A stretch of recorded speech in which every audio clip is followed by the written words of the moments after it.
Welcome to the Armchair Fantasy Football Podcast. Here are your hosts, DJ Marcotte and John Soroyce. Enjoy the show.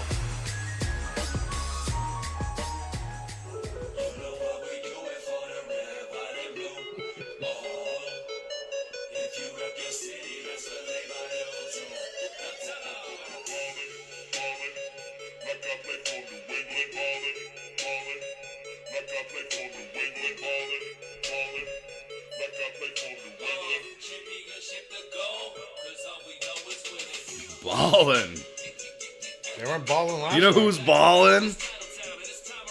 It's Titletown, but last I checked, Lamar Jackson was the one ballin' in New England, although it was in Baltimore. Johnny boy, your boys finally played a good team, and what happened? They lost. They lost. So I'm hoping, John, that the New England Patriots, because I love, there's not much better.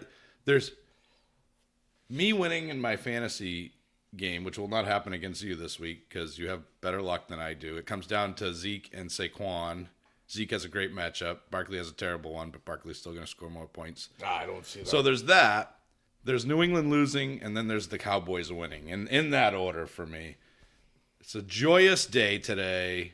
I know social media was eerily quiet. I didn't see a lot of Patriots fans on social media this morning, John. How is it that happens all the time when they disappoint against a good team? I'll say a good team. Baltimore's a good team, right? Not a great team. Would you agree with that? Offensively, they're top 5. Well, yeah, but they're a great running game, but their passing game's not that great. Well, they run more than they pass. Their defense is middle of the pack, so they're not a well-rounded team. But I think there's underlying things here. Like, this is a rivalry regardless of their division or not. These guys are always playing each other in the playoffs. It's been a rivalry for a while. Here's the underlying thing.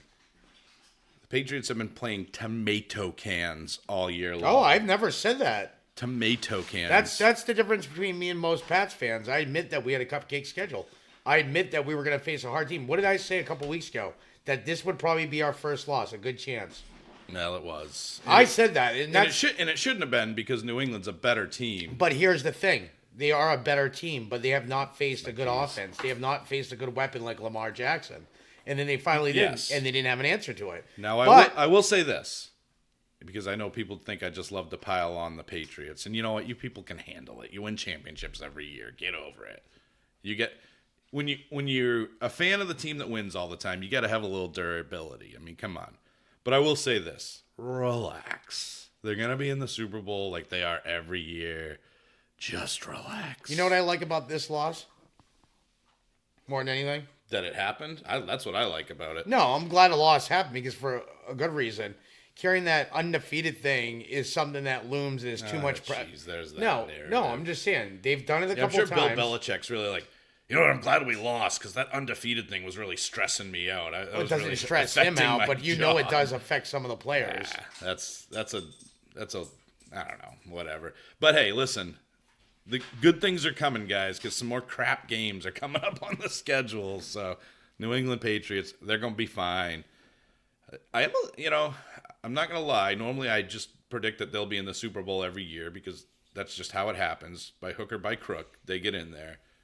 But they better come correct if they play against Kansas City. They can't be playing like that if they meet Kansas City in the playoffs. Kansas City's smart right now. I know some people were banking on Mahomes playing this week, and they said the chance of him 40%. Yeah. Yep, re-injuring his knee and dislocating was 40%. Yeah. If he waits till next week, is about 10 or 15%. So for once, they made a good decision. They're thinking long term, and that's smart. Especially they know they have to do well without Mahomes, but that actually showed they actually have to do it as a team, and they did. Yeah. So number one, relax. Number two, don't whine and cry when people make fun of the Patriots because you win the championship every year. Get over it.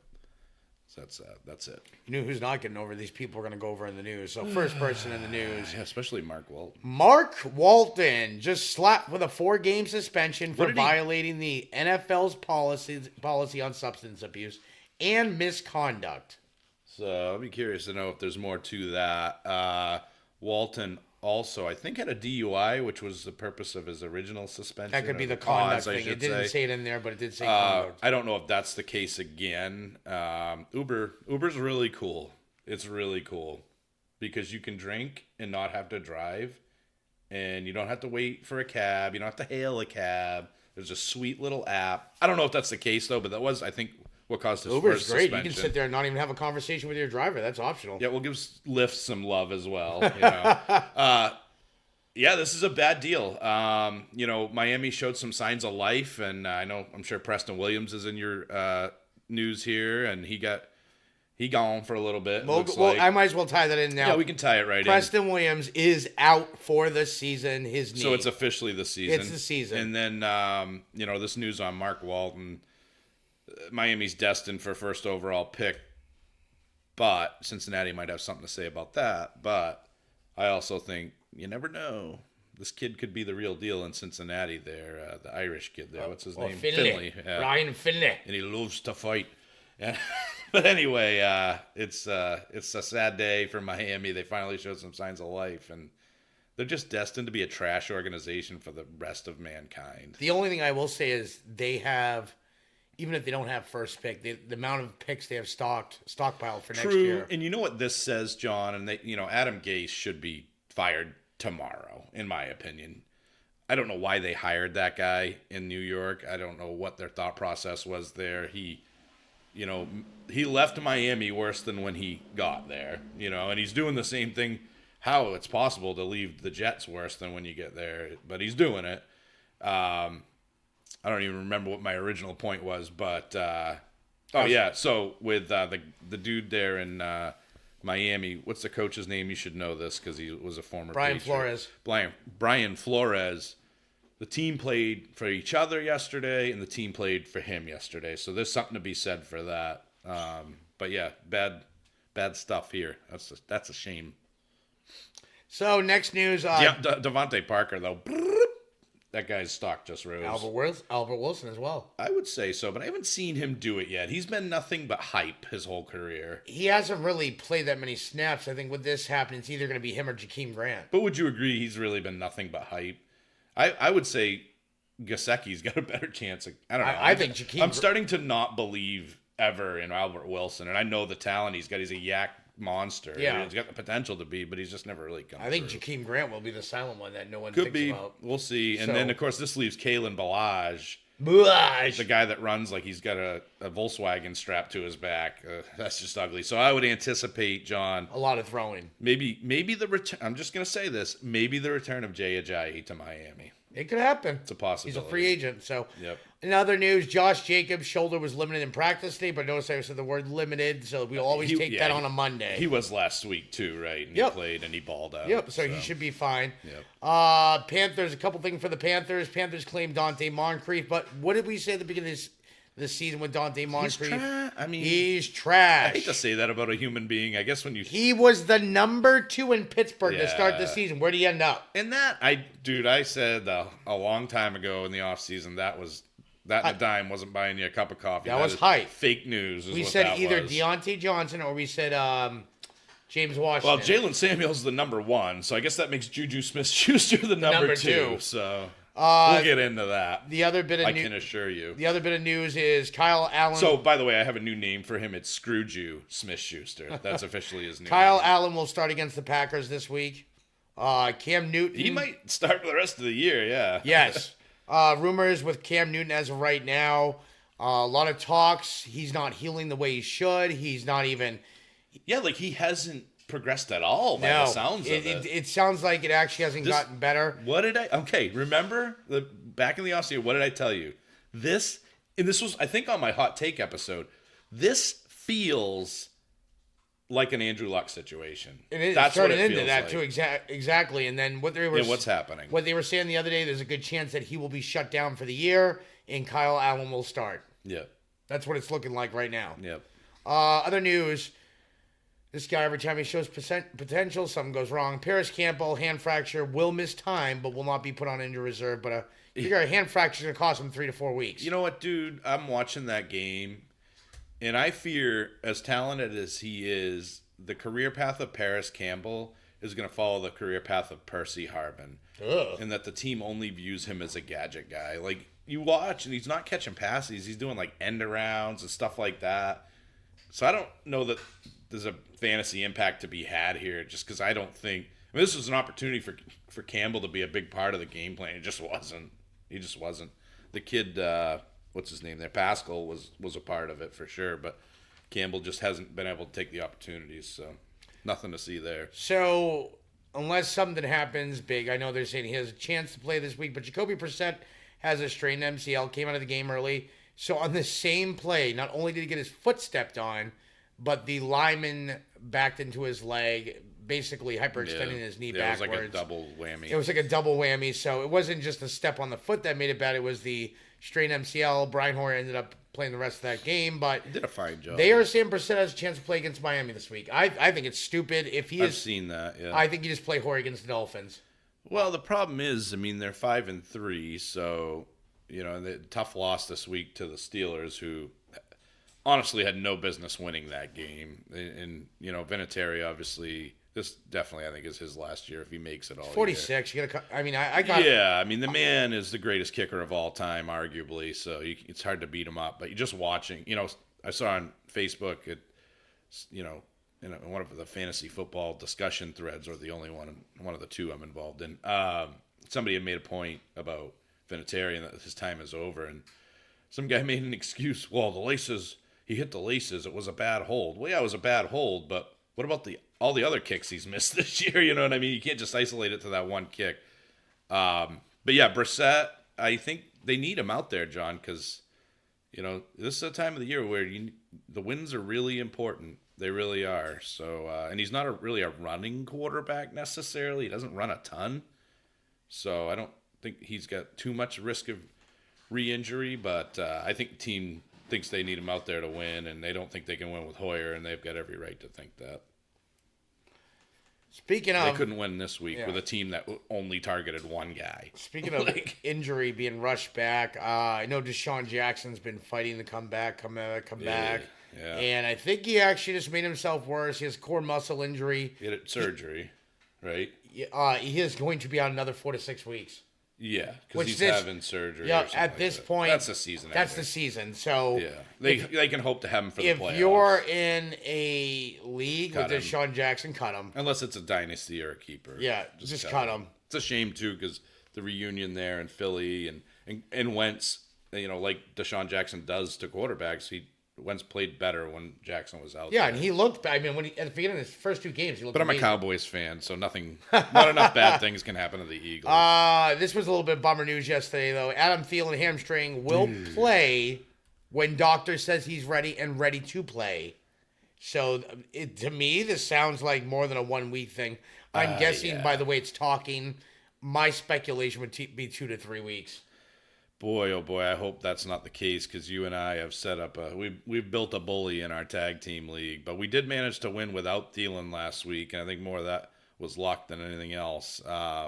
That's tough to hear. You know, I think Thielen really wants to be out there, but he probably could have gone another week. You know what I mean? And we were excited to have him, but this is the risk that you take when, you know, like Devontae Adams was another one. I'm like, geez, I hope, you know, he doesn't aggravate anything.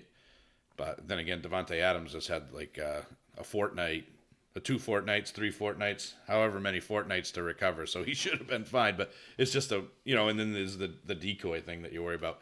Thielen certainly was not a decoy. Cousins went at him right away, and you know.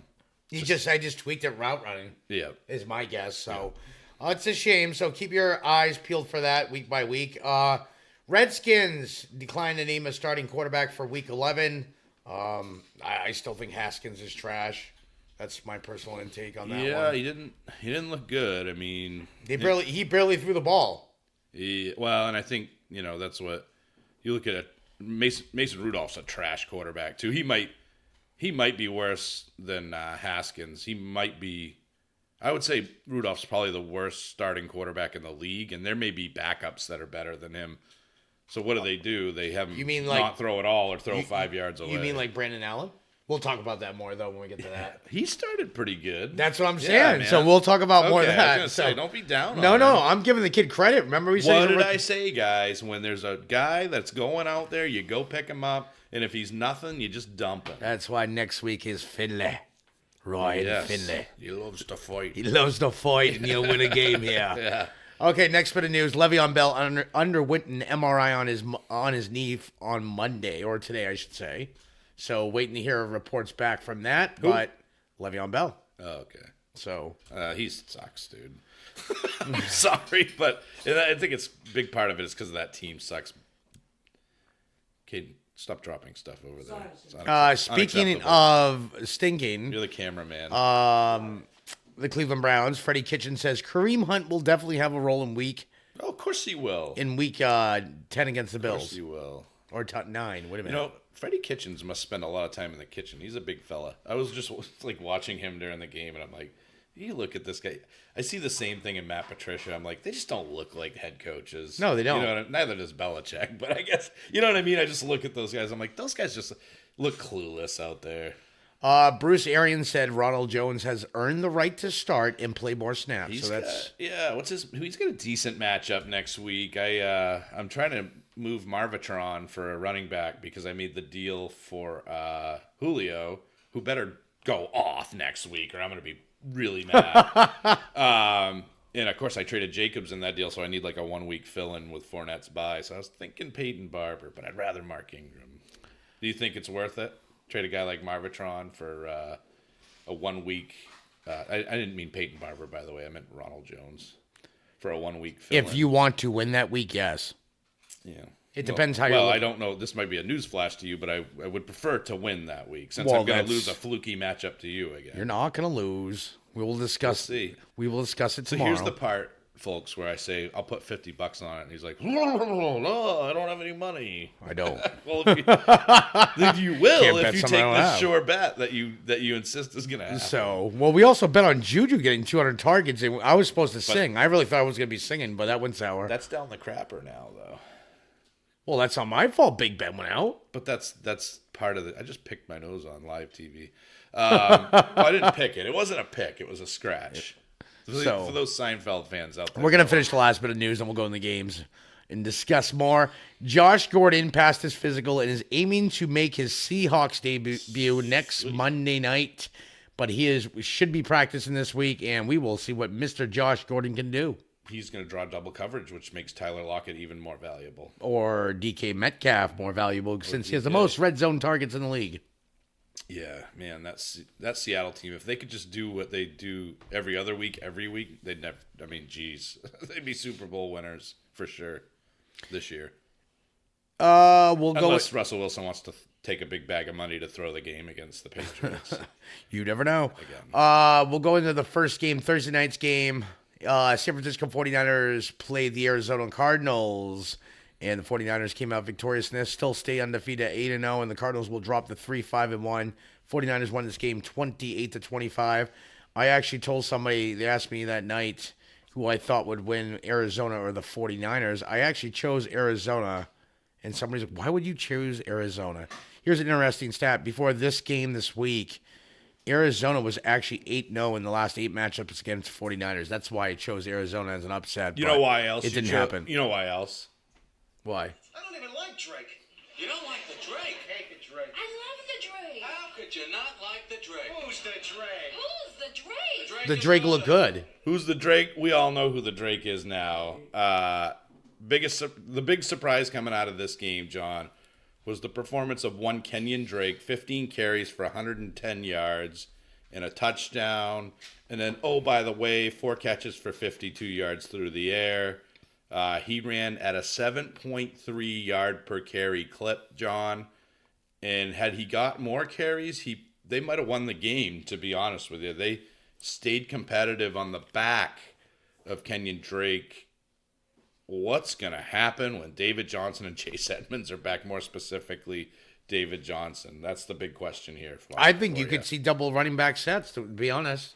I think They're both great pass catchers. I think David Johnson still gets maybe not even the lion's share, but he'll get more than the Drake. But the Drake, I feel like, has earned some carries here.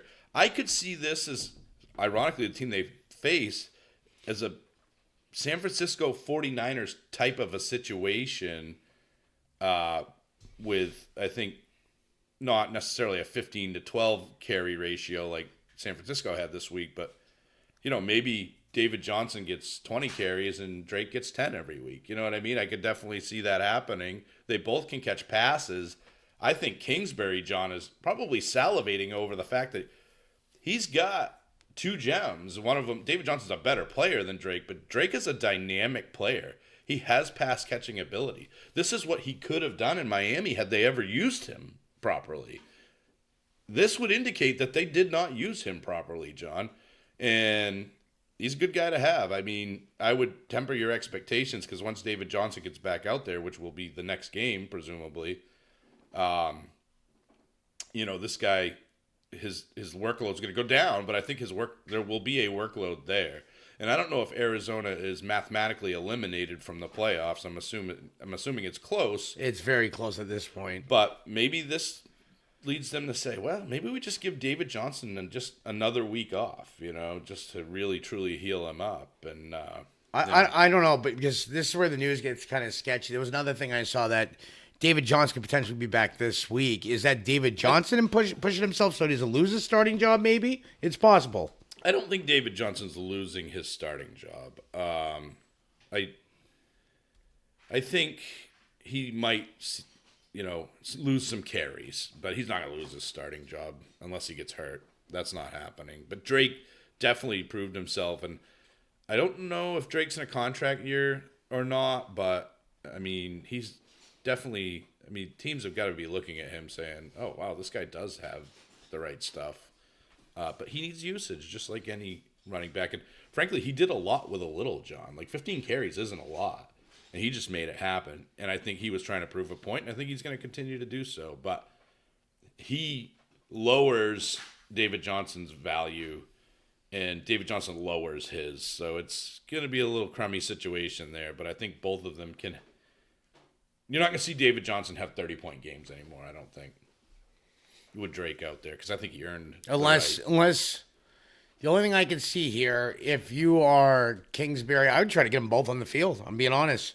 Maybe you switch them every other play. Maybe you just keep them both on the field. Line one up at receiver. I'm being honest. I totally agree with you. I totally. But we're not the offense coordinator. That's on our call. That's what. If you have two talents that are this good in the passing game and running game, why not switch them on and off and do a dual threat? Kind of like San Fran's doing in the way. Let's be honest. Let's be honest. I think it can be done, but wait and see what he does when Johnson comes back. So the rest of the stats, Kyler Murray, 17 of 24 for 241 and 2 TDs. Also chipped in and 34 yards rushing on 5 carries, so not too bad there.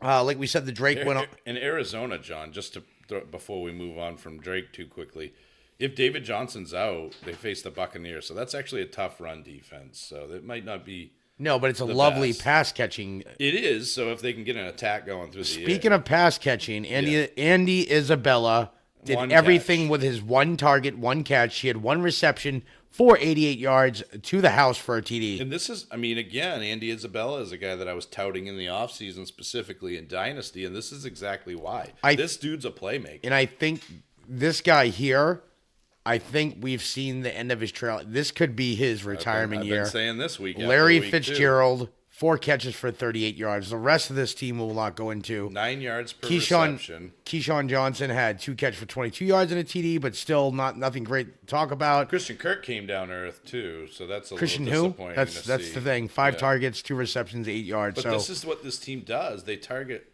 A lot of guys get a fair amount of targets, but they're throwing to 80 million different people, and it's hard to have value in a situation like that. On the San Fran side of ball, Jimmy G was 20 to 37, 317 yards and 4 TDs. This is the Jimmy G that most people would like to see every week. And he actually did a little more throwing here than, they ran the ball, but not as much as they should. But they had Matt Breida had 15 carries for 78 yards. He also had 2 catches for 14. Tevin Coleman was held in check this week, 12 attempts for 23 yards, and had 2 catches for 13 yards. Not a horrible week, but not a great week from him, what we were expecting. On the receiving side, Emmanuel Sanders, welcome to San Fran. This dude tore his Achilles last year. You can't even tell. I mean, you got to respect Emmanuel Sanders. And here. what did we say? We said that he would probably be the number one wide receiver, not target. Yeah. Would be Kittle. He actually out-targeted Kittle, but I'm not going to go. It's by one target. He had did. 7 receptions for 112 yards and 1 TD. Kittle had 8 targets, 6 receptions, 79 yards, and 1 TD. But let's not forget, was fine. George Kittle did miss a series because he did take a helmet off the knee, which wasn't his fault. It was just one of those fluke things, but he did come back on the field in the next series.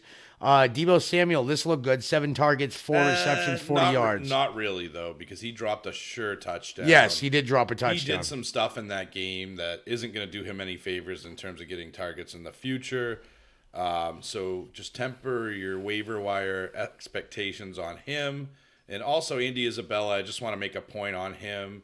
Yes, he was electric on that play. 1 catch for 88 yards for a touchdown, but also that was his only target. So let's not all lose our minds over him. Okay, over in London, we had the Texans face the Jaguars. Texans stick to this game and improve to 6-3 with a score of 26-3 over the Jaguars. If you were not playing me, I would have told you do not start Gunter Minshew. But I wasn't going to tell you that because you are playing me. Or, well, yes, I guess you still are. But listen, the last time he played this team, he got held in check. It's a London game, a lot of travel. I did not like his chances this week, and he showed us why. Do you want to know why I played Minshew? The biggest reason? I Two reasons, actually. You love the matchup, and J.J. Watt was out. That would be my guess. No, the other one is Jacksonville's undefeated in London. Or was. Not anymore. Not anymore. And, anyway, I didn't like his chances, and you had Cousins with a good matchup, too. Cousins went off. Of course you did. Yeah. Of course. Well, you're going to win anyway, so stop crying. But anyway, as far as receptions, what's up with Raquel Armstead, man? Maybe I'll start. Well, wait, I can't. He's on a bye, too. I was going to say he might be my RB2 next week, but 5 catches for 65 yards on 5 targets. I don't like seeing that because Leonard Fournette typically gets targeted heavily, but he's still got 6 targets, 5 catches, 32 yards. So a weird game through the air, John. Keelan Cole, 5 for 80. DJ Chark, 4 for 32. Another game that wasn't that great. He's starting to trend in that direction. Are you concerned? November 17th is National Take a Hike What are you Day doing? at AARP. Oh, that's me. Oh, that's you for once. So just so you know, November 17th is National Something or Other Day from something, something, something. Not a sponsor. Anyway, DJ Chark. Do. I think he'll be fine. Are you waiting for the song? Or Yes, please. The song is great, actually. I think he's going to be fine. I think it's just We can only play the song when they have a good game. Yeah, I just think he didn't have a good week this week. You got held in check. Simple as that. Okay. The person who actually had a decent gamer was Keelan Cole. I'm not concerned, so I'm going to give you guys some breakdowns here. I'm not concerned because Chark was targeted 9 times. It just wasn't his day. And they threw to a lot of different receivers.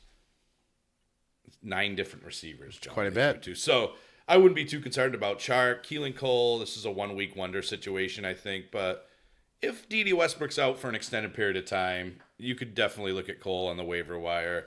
Raquel Armstead, if you're a Lenny owner, you should already have this guy. Shame on you if you don't, if you're listening to us every week. But other than that, it was just kind of all over the place. Seth the Valve had an okay game, but not a guy I don't think you can count on every week.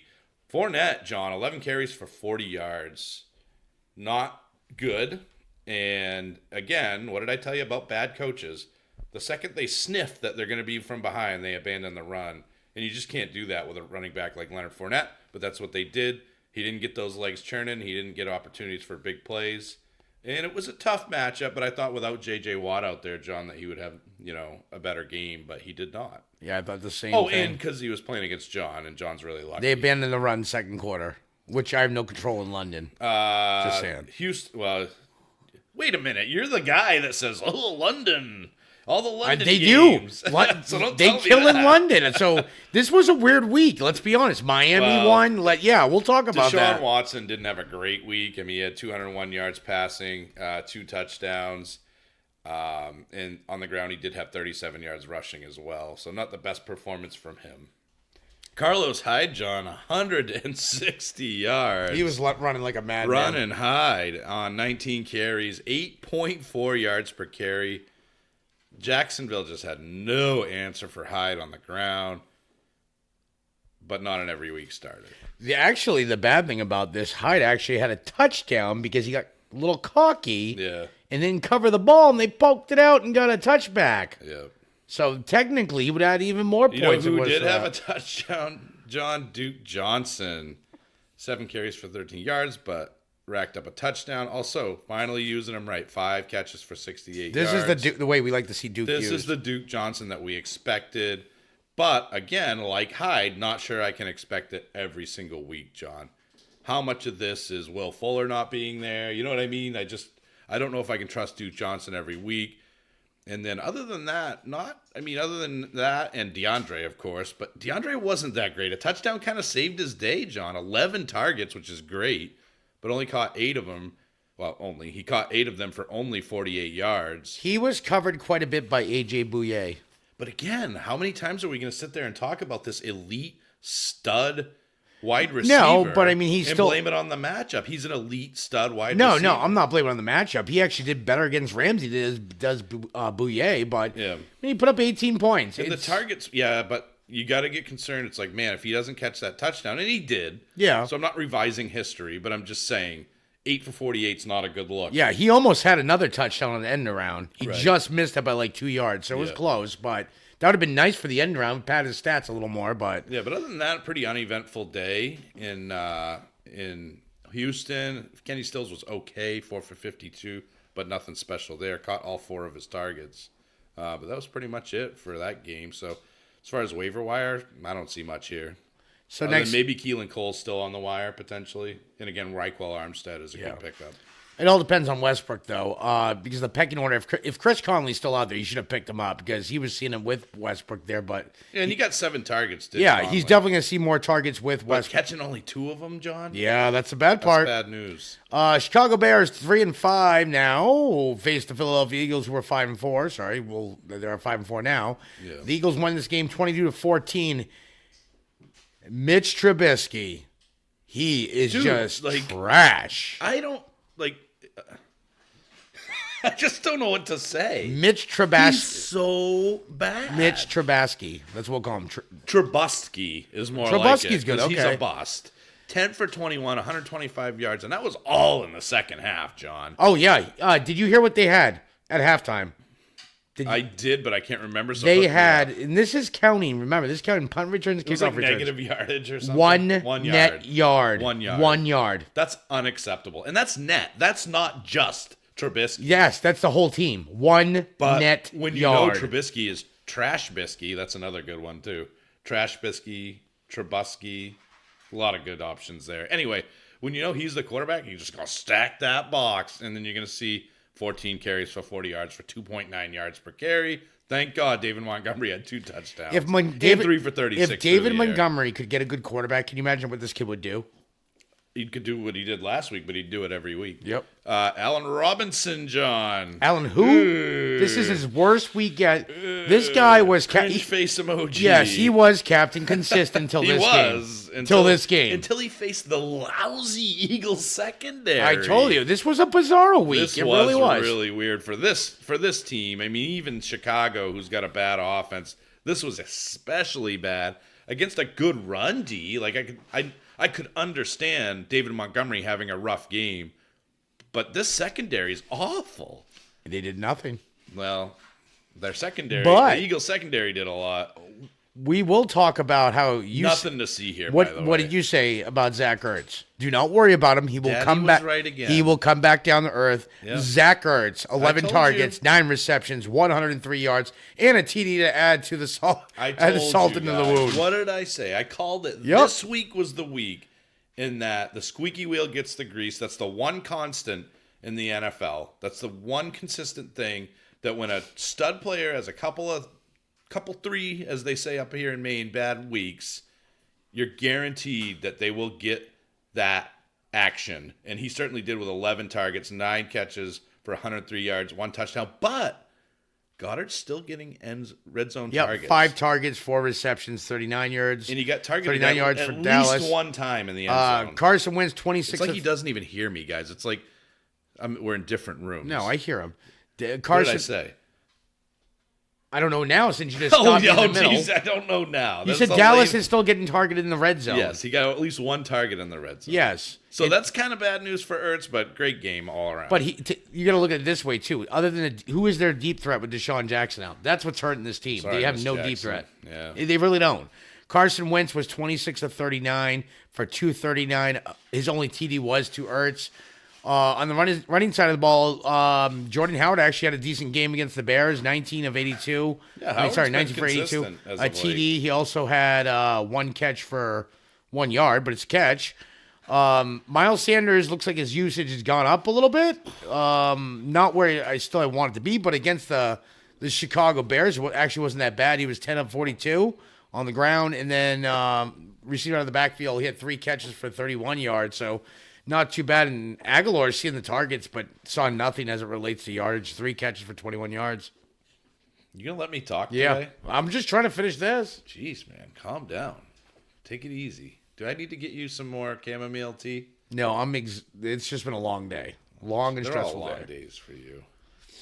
Well, I am older than you, so I feel it more. Is that what it Never is? heard that? As you get older, you feel it more? What's the next game, John? Stop complaining. Next game is the... You're just mad because your Patriots got blown out. no. What did I say to you? I expected this. And exposed. No, they're not exposed. Exposed will be when we win. Kaden, why are you laughing? You're a Pats fan. You idiot. Because I'm funny. Kansas City Chiefs, without Patrick Mahomes, beat the Minnesota Vikings 26-23. Yeah, Cousins. Let's talk about. I want to talk about Kirk Cousins. I don't know about you. So you wanna go to the- 220 yards passing, 3 touchdowns, John. 3 of them.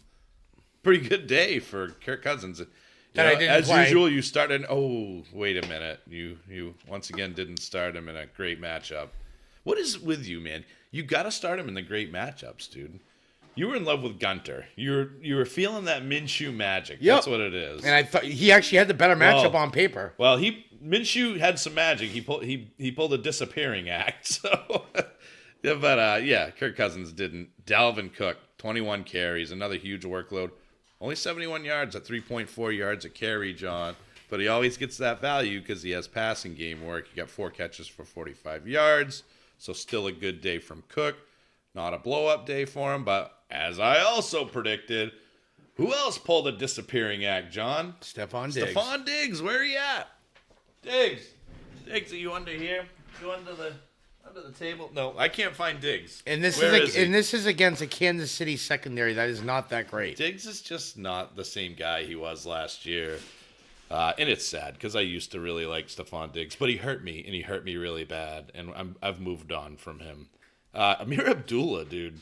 Like, where did this come from? Amir Abdullah is the bust of the century, and he gets a touchdown, and actually a receiving touchdown, and he actually got a carry, too. So And he actually returns kicks, too. And he does. Return of Amir Abdullah, but really not. I mean, the touchdown is really about all there was there. Laquan Tread. This is like the Island of Misfit Toys, John. You mean where they cut him and then they re-signed him? Bustville, two of the biggest busts in the history of the league, Laquan Treadwell and Amir Abdullah actually got some play here. Laquan had 3 catches for 58 yards on 5 targets.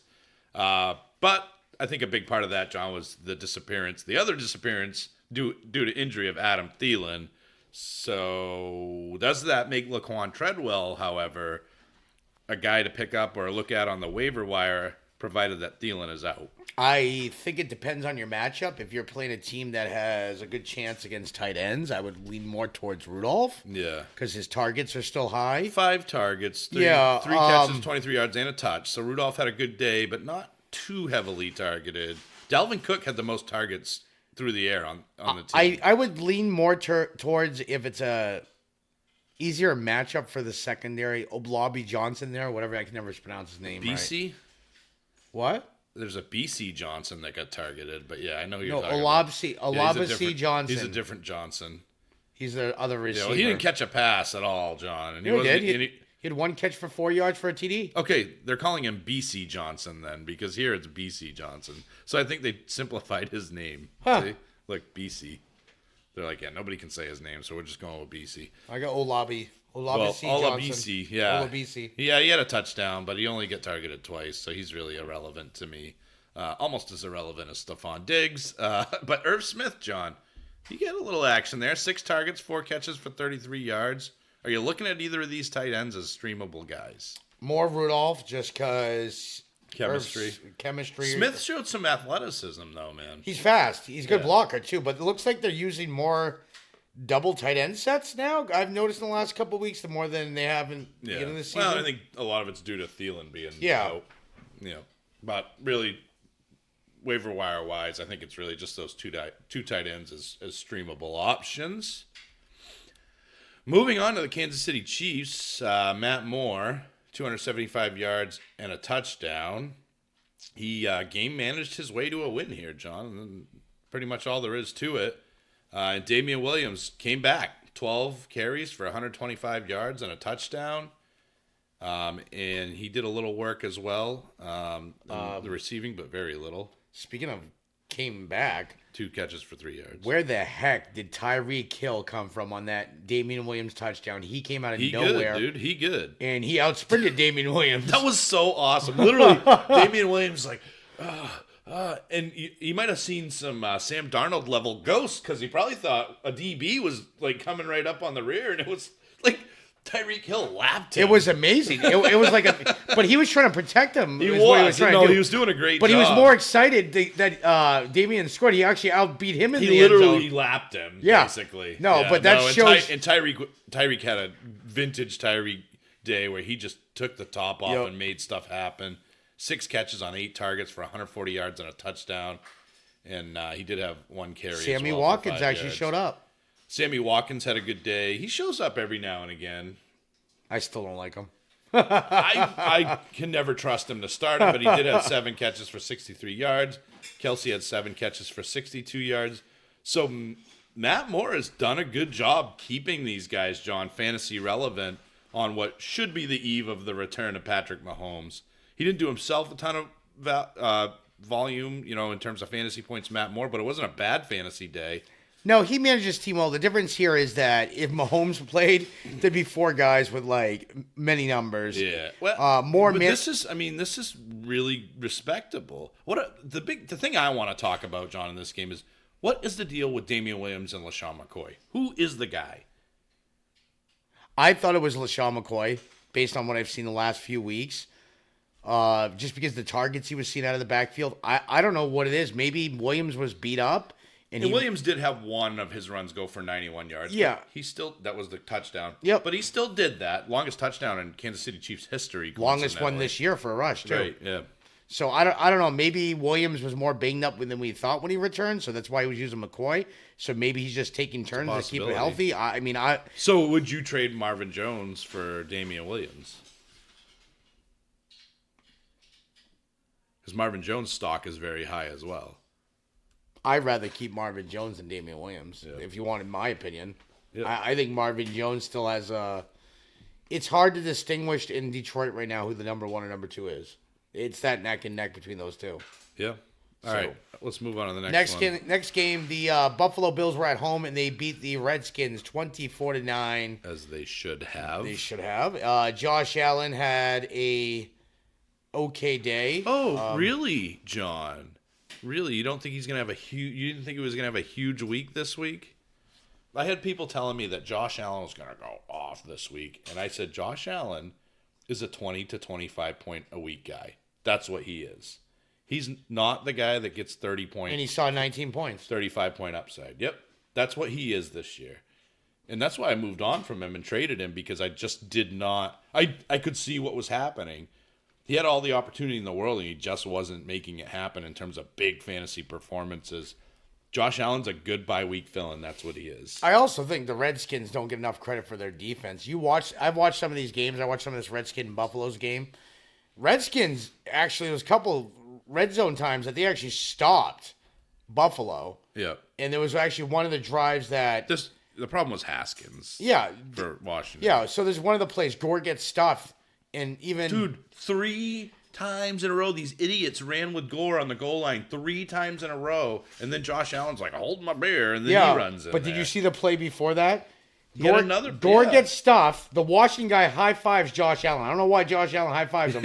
Then the next play, Josh Allen scores. So maybe it was maybe that's why. Maybe that's why. I don't know. But I'm like, why is he high fiving him? Come on, it's over. 11 carries for 15 yards. Come on, why are you still putting him out there? And then to give him 3 goal line carries in a row. Allen got that in on 4th down, John. I know. And he went, yep. Every single time. And then they gave him another carry later on where the same thing happened. It wasn't a goal line carry. But I'm hot this year. I'm on fire this year. I said this was the breakout week for Devin Single, and by God, it was the breakout week for Devin Singletary. 22 points. 95 yards on the ground, 1 touchdown. He had 3 catches for 45 yards. Devin Singletary finally came out as the lead back in Buffalo, and they should not ever, ever, ever look back. Ever. But what did I just say last? If it's a family trip, intentionally forget Frank Gore at the gas station and just keep driving. Yeah, remember you asked me last week on our not hot takes. It was I know what you mean. Yeah, you know what I'm saying. We're on our other show. Right. Remember I said it would start shifting. It was called Takes from the Dark Side. Sorry, Takes from the Dark Side. Remember I said that Singletary, it'll start shifting in towards a favor of him. It was Gore like 70-30. It's starting to change. All right, don't try to steal my thunder here, because I'm the guy that said this was going to be the breakout week. I'm not saying breakout week. I was saying, remember I said because of his injuries. And it was the breakout week. Yeah. All I'm saying is that snaps are shifting finally. Yes. It's in his favor. Good observation, because it's certainly happening. But the 3 goal line carries of Frank Gore is just I don't understand that. And I think maybe that might have been where the tide turned, John, and where they were like, we gotta stop doing this. And Devin Singletary really had a great day. John Brown did what John Brown does: 4 catches for 76 yards. A great day, a good day for him. But John Brown provides a good floor, and that's what he did this week. Other than that, John, not much to speak of from a fantasy standpoint. Cole Beasley did get a touchdown, but he's only targeted twice. He caught both for 13 yards. Can't bank on that every week. So it was pretty much it for Buffalo, but they did win the game. Washington, on the other hand, was just brutal. Dwayne Haskins was brutal. No, it's not Washington that's brutal. It's Dwayne Haskins. But he didn't throw it. He didn't throw an interception because they had 22 attempts. I've seen Aaron Rodgers have 22 attempts this year, so it's not, that's not great. That's not a lot of pass attempts, but it's not a little either. I'm not saying he's good. Trust me, he looked bad. And I know the only good thing really was that he didn't throw any picks. I mean, this is a good Buffalo defense. We got to get an excellent defense. Yes, they're one of the top defenses in the league. I believe they're top 3 or 4 in the league. Yeah. So I mean, to not throw a pick, I get that, but when are we going to start seeing the boom side from Haskins that everybody talked about in the offseason and what he was drafted for? We're not seeing that yet. The 50 touchdowns last year in college. I'd give anything to see 1 touchdown or 2. It's not there. Adrian Peterson. Just to quickly on Haskins before we move on. The game is just too fast for him. If you watch him, it's just too fast for him. And that's a transition that a lot of guys from college, John, struggle with. Kyler Murray struggled with it at the beginning of the season. He even admitted to that. And Jameis still struggles with it, at times. So it's definitely a factor for Haskins. And he's not an accurate guy to begin with. He's got some skills, but he's not an elite talent. And he doesn't have a high football IQ. And that's really showing through. Adrian Peterson doesn't have a high regular IQ, but he did have 18 carries for 108 yards, as John was about to say. So a fine day there, but that's an Adrian Peterson day. He doesn't catch passes. He did catch one for 22 yards, but traditionally he doesn't have a high catch count, doesn't get a lot of touchdowns. In standard, he's a good dude for you, but in PPR, where most of us play, he's fine. He's just fine, and sometimes he'll have a 5-point week. So really, John, the big players here in terms of fantasy were Paul Richardson with 8 points and Terry McLovin with 7, right? Other than Peterson. Yeah, it was nothing. Bad. It was bad. So avoid any Washington players at all costs. And McLovin has proven to not be a must start anymore. He's Not with Haskins. He's at the helm. he's matchup dependent, and this was not a good matchup. If Keenum's in playing, I would feel more comfortable about starting McLovin, but not Haskins. Too bad Alex Smith wasn't healthy, because he'd probably rise the tide of all Oh, of these yeah. guys. So next game up was the Pittsburgh Steelers defeated the Indianapolis Colts. Steelers improved to 4-4. Colts go down to 5-3. So I'm going to go on a rant here.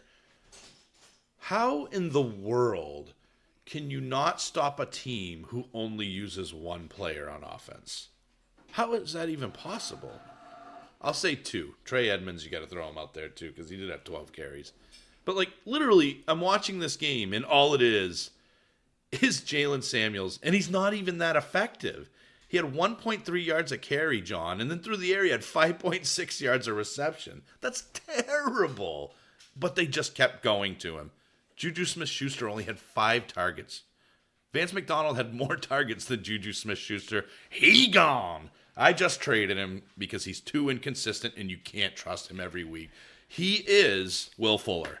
And he's not even Will Fuller because he doesn't have Will Fuller upside. Now Juju is worthless this year. The problem is this offense should not Mike Tomlin or the organization should not put their trust in the Mason Rudolph. Big Ben He is awful. Big Ben, we know deep down will always be the starting quarterback there until he retires.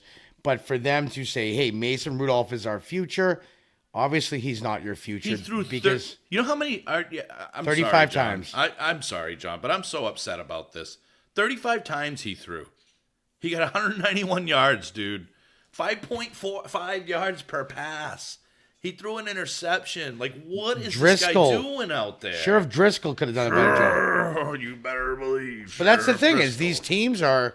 I'm not saying Mason Rudolph was Dude, not he good in is college. awful. Brian Hoyer is a better quarterback. Well, look what Brian Hoyer did. 168 yards and 3 touchdowns and a pick. Not great on the yardage aspect of it, but he didn't play the whole game either. But 3 TDs.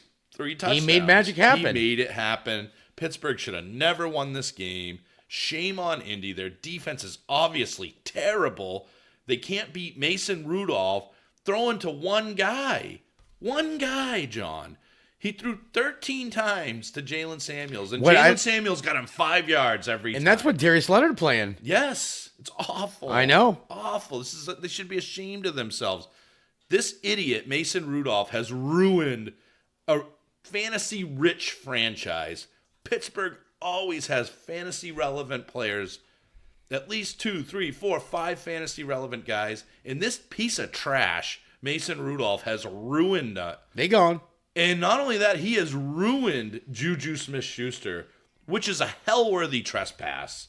That is just, it makes me so mad. And I this year, John, Diggs and Juju, I love these guys. And now I've disowned them.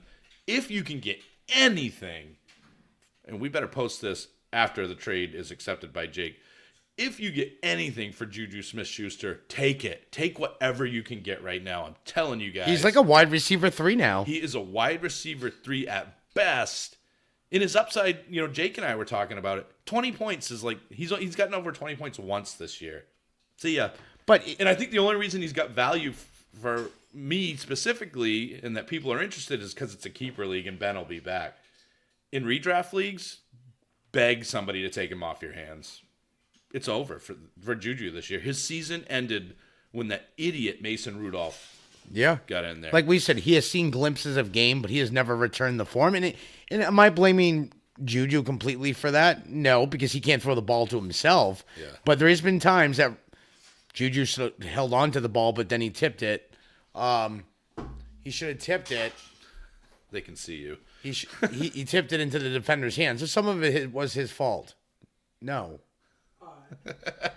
Sorry about that. Caden, stop playing with Legos over there. You're supposed to be manning the camera. You're causing discomfort and dysfunction. But you're making a lot of noise. Thank you. Yes, reprimand your child live on camera. Yeah. So we'll go to the next game. New York Jets are... This is great. The Working Class Podcast, everybody. Yeah. New York Jets 1-7 at the Dolphins, who are now 1-7. We didn't even talk about the Colts. You're just like plowing right through the Colts. You need to slow down. Marlon Mack had 21 carries for 89 yards, and you're disrespecting him by not even talking about him. And, that was pretty much it for them. No, I'm just kidding. Zach Pascal had a good game. 5 catches, 76 yards, and a touchdown. Basically, in all our leagues, John, he was picked up on Saturday by a lot of guys on the waiver wire. And a lot of people didn't play him. And a lot didn't. Paris Campbell, I picked on him. He had 5 catches for 53 yards, but not the breakout that I was hoping for. Did have 3 catches for 27 yards. So he got a good fantasy stat line, but I was hoping for a real big boom breakout. And as John had suggested, he is injured and will not be back for a while. But outside of that, John, that's pretty much it. Eric Ebron has gone back to being irrelevant at the tight end position. Jack Doyle caught a touchdown. Chester Rogers caught a touchdown, but not expecting that every week from those guys. So interesting week with Brian Hoyer at quarterback. He went to the open man is what he did, and it wasn't quite enough this week. But what can you say? Now you can move on to the next game. Any waiver wire guys here? I would say Pascal, if he has been picked up, if Hilton. Yep. If T.Y. is going to be out now, Paris Campbell out, Chester Rogers. Definitely Pascal, yep. Pascal or Chester Rogers as well. Look at him. And Juju Smith-Schuster, or Scrooge Smith-Schuster, belongs on the waiver wire. So let's move on to the next game before I get on that. Dolphins get the first win and beat the Jets. They both go to 1-7. But now that gives Cincinnati the advantage for the worst team. Such a trash division, dude. Yep. Buffalo's the only other competitive team. So on the Miami side, Ryan Fitzmagic was 24 of 36 for 288 yards and 3 TDs. Yeah. He also had 5 carries for 2 yards. Woohoo! Yeah. Mark, I'm suspended. Walton did not do much. He was trash anyway. He was 12 carries for 29 yards. But Gesicki, as I alluded to, John, did pop up here. He has 6 catches for 95 yards. And without Preston Williams, I mean, you could see more of that. Is he somebody you're looking at on the waiver wire? With Williams out now, yeah. I mean, you can't get any worse. I mean, if he does it again next week, you might be on to something. He's seen more targets than most of these other tight ends. Right, man. And, of course, Devontae Parker had another good game. Another guy, John, that people are not giving him credit. He might be the most consistent guy in the league in terms of the wide receiver position for 10 points or more. Like, he's had 10 points or more almost all season. So. Yeah, nobody's looking at him because he's on this team. Well, it's funny because I'm like, well, I got Anthony Miller in a sweet match. I had Anthony Miller in my lineup, and I went against Russell Wilson, so it didn't matter. Thanks, Russell. But I had Anthony Miller in my lineup. I said, he's been coming back around. He's got a good matchup. And Devontae Parker's on my bench, and I'm like, what am I doing? Devontae Parker gives me double digits every week. Every week, and I'm considering starting Anthony Miller over who hasn't him? even seen double digits once. I'm like, what am I doing? And I switched it, and again, thanks to Russell Wilson, it didn't matter. But I think Devontae Parker's an every week flex start. Yeah, it's a shame here. Preston Williams out for the season. 9 targets, 5 receptions, 72 yards, and 2 TDs to end his day and his career. Not his career, yeah. Well, for this year, Jeepers. Preston Williams, though, remember that name, guys, because next year he's going to be a big star, I think. On the other side of the ball, John, Jamison Crowder, once again, with Sam Darnold out there. He got targeted heavily a lot. I'm not missing anybody, am I? No. Kalen Ballage still stinks, by the way. So yes. Don't start him. That's why he mentioned even though he's the lead back. But anyway, Jamison Crowder, 8 for 83 and a touchdown. Crowder, as I was alluding to, with Darnold, is another guy that's just Mr. Consistency. I was a little disappointed with Demarius's output, John, 2 for 19. So I was thinking Demarius was starting to have a really high floor as a decent flex option every week, but unfortunately that went the wrong direction this week. So not the case, right? And Herndon will never play. Yeah, Herndon doesn't need to play. No, Griffin's doing amazing. He likes Griffin better. I mean, it seems like. Remember, Griffin was in Kansas City and was used the same way. He's like a glitch guy. I'll ask you the same question about Griffin. Is 6 for 50, by the way, this week, so that's double digits. Is he another guy like Mike Gesicki where you just let's go get him, let's grab him, put him on my bench? If Herndon is definitely ruled out and he's not playing, Griffin's worth a pickup this week. But you got to base it on his news. Yeah. Okay. But I don't know. To me, it seems like Griffin has earned his role in that offense. And once again, we talked about this team, John. They start their starters pretty much every snap. Their starters don't sit. So, yeah, Ryan Griffin, I'm interested in the waiver wire for sure. Le'Veon Bell, 17 for 66 and 8 for 55 through the air. So a solid game there, but not what we would have expected against the Dolphins. I know that Bell has some great matchups down the stretch, John, but this was one of them, and he was fine, but very disappointing. Yeah, I mean, I thought he would have gotten at least over 100 yards here. I mean, backfield-wise, target-wise, he wasn't getting this the last 2 games when he finally came back down to earth there. 8 receptions for 55 yards. But and he had been the squeaky wheel. Yeah, but that's what saved his day. If he didn't get those targets out of the backfield, it was actually an overall bad day for him. Yeah. I mean, 19 points, nothing to complain about, but he had the upside here of at least 30 in this matchup, but he didn't do anything with it. You know who had another bad day? Robbie Anderson. Yes. Very disappointing season. There was a Robbie couple. Anderson. Actually, I'm not going to blame Robbie Anderson completely all on this because there was a couple passes that actually the other 2 he targeted. One would have been like a 40-yard catch. Darnold overthrew him by like 5 yards, and another one, Robbie Anderson going across the middle that I don't even know who he was targeting. Look, I get it, bro. There were, not a lot of things have gone Robbie Anderson's way this year. He plays more shutdown corners than anybody else in the league at the receiver position. But I like to look at the big picture, and the big picture is Robbie Anderson has not been good this year, and he's really not been rosterable. Do you cut Robbie Anderson? Do you cut Robbie Anderson for Pascal at this point? Yeah, you would have to, I think. Yeah. Especially with T.Y. not playing. T.Y. out. Yeah, I mean, I think there's definitely situations. Do you cut him for Ryan Griffin? I mean, you know what I mean? It's a possibility. Where you're getting into, you're over halfway through the season now. You need guys that are going to win your weeks for you. And Robbie Anderson has not even proven that he's got that upside this year. No, he doesn't. He's probably a wide receiver 3, if not 4. And I love Robbie Anderson. I wanted him to get traded to Dallas. And it would have helped his career. I was going to say, had that happened, it would have definitely helped him. But anyway, we'll move on. So the next game is the Carolina Panthers, who are at home, beat the Tennessee Titans 30-20. Is Christian McCaffrey matchup proof? He is. There's no doubt about it. And I'm not even talking about. I'm not even going to talk about his rushing yards in this game, but he has proved that it doesn't like. It's his overall game. Matter. It's his overall game. Yeah. So right now, if you guys don't know this, he is on pace to break LaDainian Tomlinson's record. One of the most historic players in the league, and you're calling him LaDainian Tomlinson. LaDainian Tomlinson's record of fantasy points, most fantasy points ever scored in a season. And McCaffrey's on pace to crush it. And we witnessed that. We were obviously playing that year that Tomlinson did that. That McCaffrey is doing this, like it's the same exact thing. It's the receptions. His receptions weren't even high this week, John. 3 catches for 20 yards, but one of them was for a touchdown. But it's what he does with them. And then he got 24 carries for 146 yards at 6.1 yards a clip for 2 touchdowns. The guy is sickeningly good.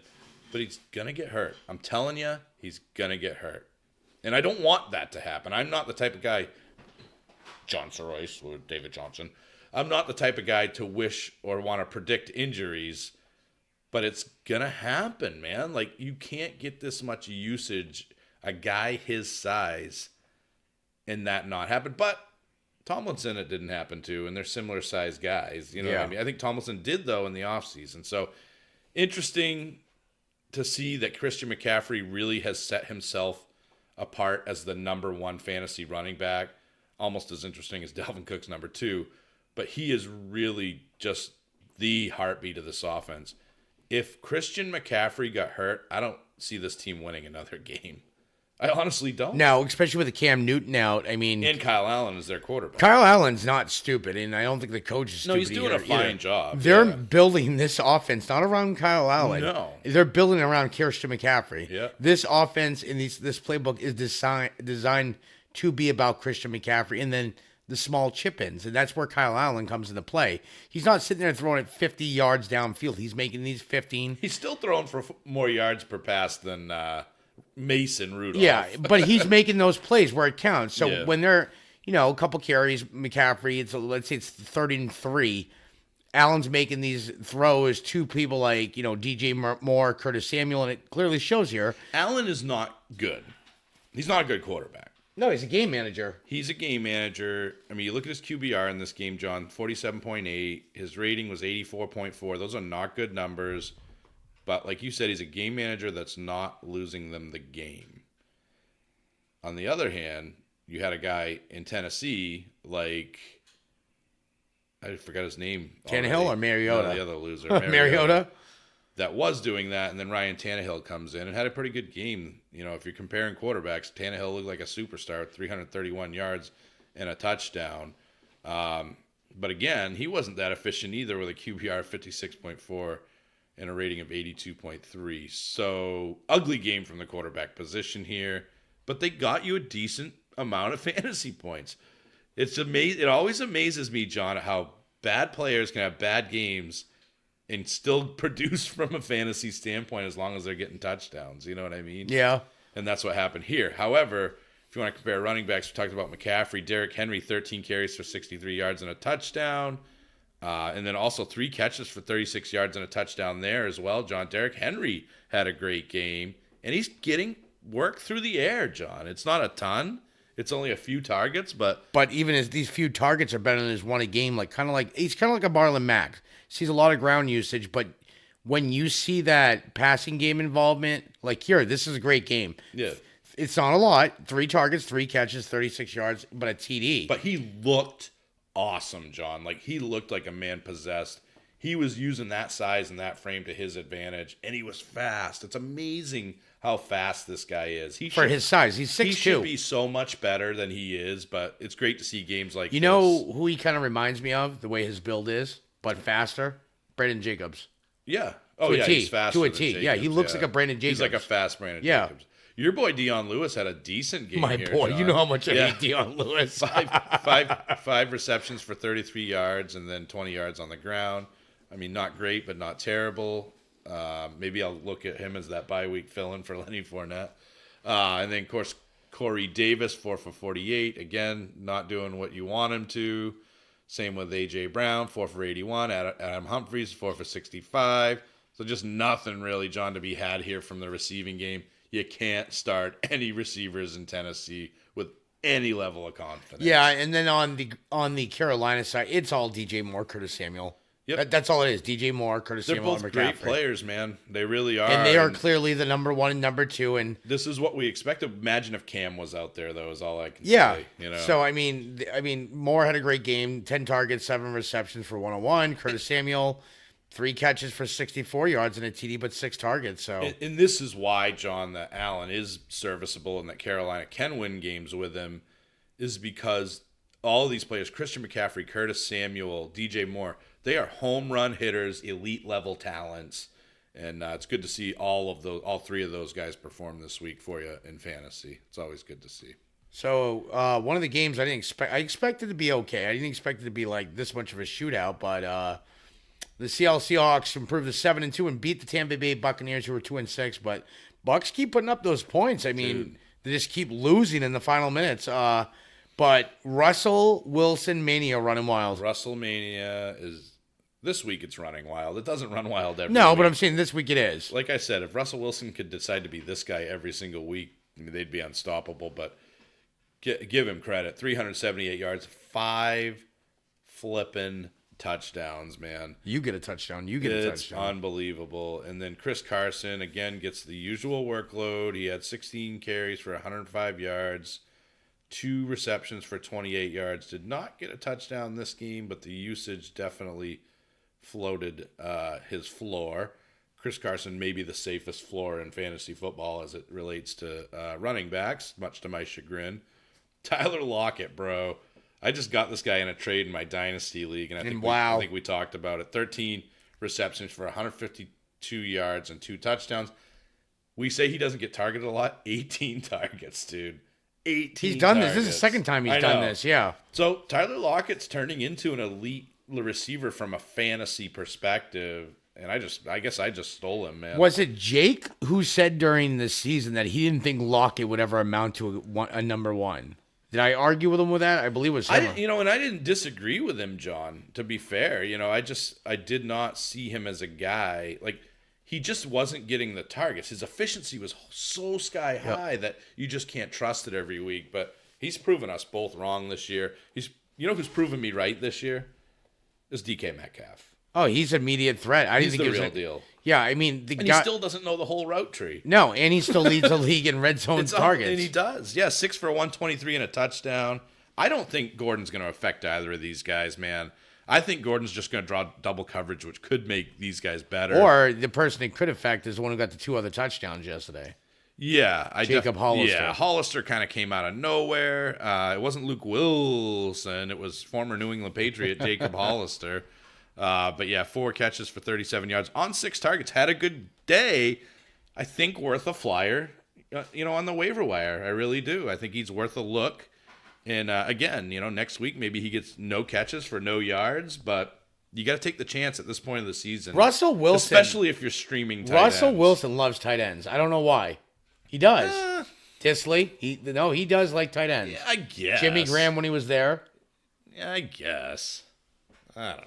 I wouldn't say he's not like. That might be somewhat of a false narrative. It's not a Kittle narrative. Well, he doesn't kind like of thing. Luke Wilson. Well, who likes Luke Wilson except for Owen Wilson? Luke Wilson's mom probably Owen does. Wilson? Yeah. You're such a handsome boy. Tampa Bay, Jameis Winston, How can 29 anybody of not like him? 44 for 335 and 2 touchdowns, 2 carries for 8 yards. Whoop-de-doo. Jameis is a terrible quarterback, but man, he makes it happen in fantasy, doesn't he? He does. He really does. Ronald Jones was the leading back here, 18 carries for 67 yards and a TD. And he's starting to really separate himself from Barber in the carry. The carries have carry lopsided category. now. Yeah. And rightfully so. Chef Barber D was 4 carries for 15 yards, but the Boogeyman made an appearance. 1 carry, 1 yard, and a TD. touchdown. And a TD. And I also like The to say epitome of touchdown dependent, the Boogeyman. The Boogeyman also And had he's coming 1 to get target and 1 catch for 12 yards. I know, man. Chris Godwin, not a great day for him. Mike Evans crushed him again. Evans, 12 catches for 180 yards and a touchdown. Godwin, 7 catches for 61 yards. I really thought this was a Godwin day, given the fact that the Seattle Seahawks give up typically more yards out of the slot. Just didn't happen to happen. But Chris Godwin still gave you a safe floor day. He had a decent day. Brashad Perriman, John, 4 for 42 and a touchdown. Did you see that catch? I did. Bounced off Mike Evans. It was a complete fluke. Yeah, it was complete fluke. It bounced off like 5 guys, and then Perryman just walked in the end zone and was caught like it. catching butterflies in the end zone, and the ball just fell in his Yeah, hands. right place, right time. So. Yeah. I didn't think he was in bounds when I saw it. I'm like, he's not even in bounds. But yeah, no, he was in bounds. And honestly, a good heads-up play by Perriman. Oh, yeah. Definitely on his part it was. Yeah. Because the ball wasn't coming his way.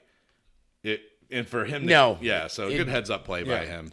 So next game, we did say this was... Wait a minute. Do we have any waiver wire pickups here? Are you picking Perriman up on 8 targets? No. 8 targets, bro. I still don't trust him. That was his first touchdown of the season. Okay. I think if you got a deep bench, maybe snag him. But they like him, too. He played well last year for them. So yeah, no. So the next game we talked about being high scoring. It wasn't as high scoring as I thought it'd be a little more high scoring than this, but it's still a good game back and forth. The Oakland Raiders beat the Detroit Lions. Raiders improved to 4-4, and the Lions go down to 3-4-1. I know their record does not reflect how they've been playing.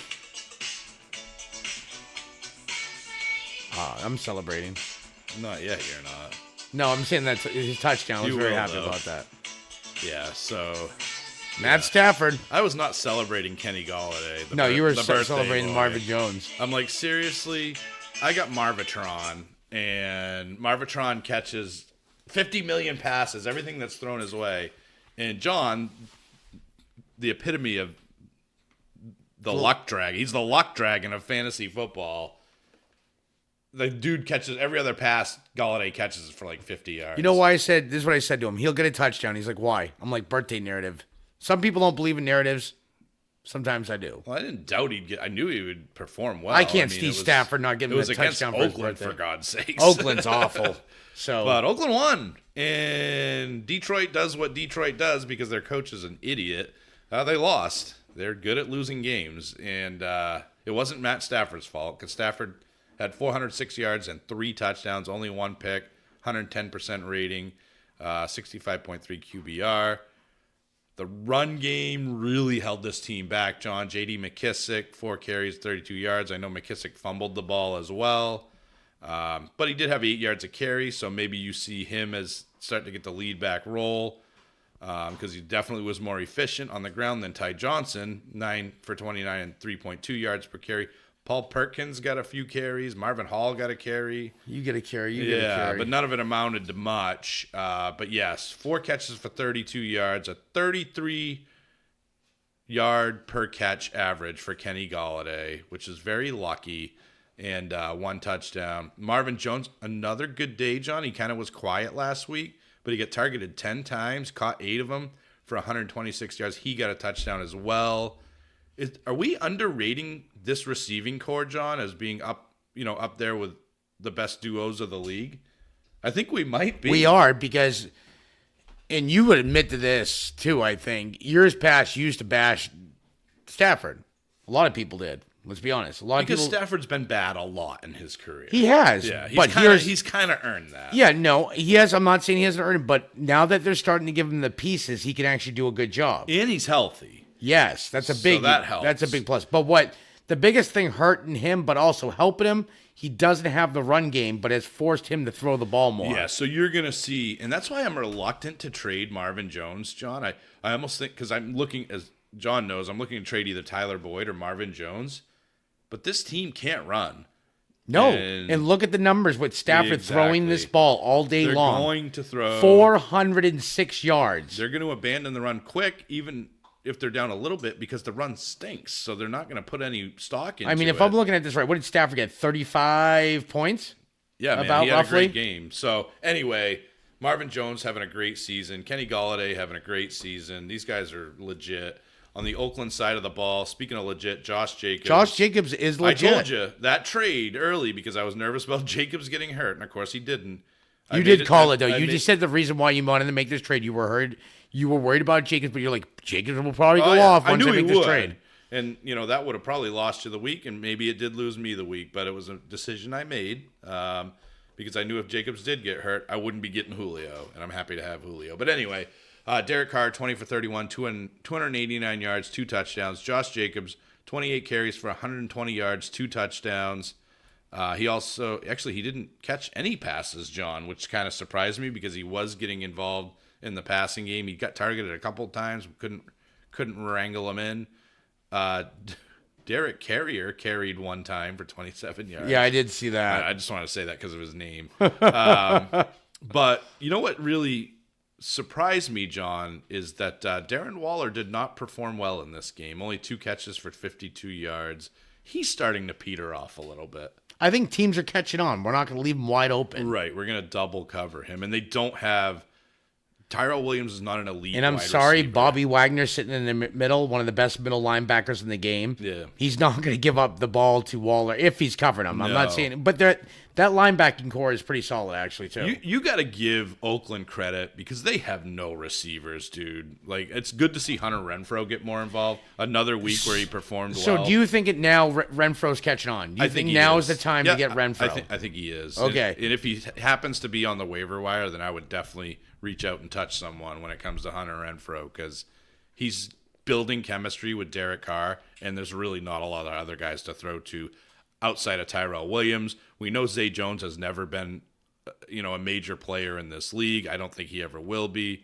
I think Tyrell Williams, Darren Waller, and Hunter Renfrow are the guys on this offense that this team's going to throw to.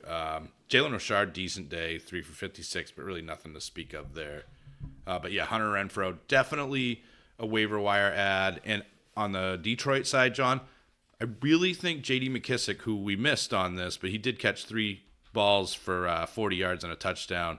He was the most efficient runner. He's the better pass catcher in Detroit. If he's on the waiver wire, trust me, go get him. I mean, he's not going to go off every week, but I think he gives you a safe floor. He has a chance for 10 points. Was it you or it was someone else that had made fun of me about McKissick a couple weeks ago? That was probably me. I just like to make fun of you. No, but I know. You give me a lot of ammunition, John.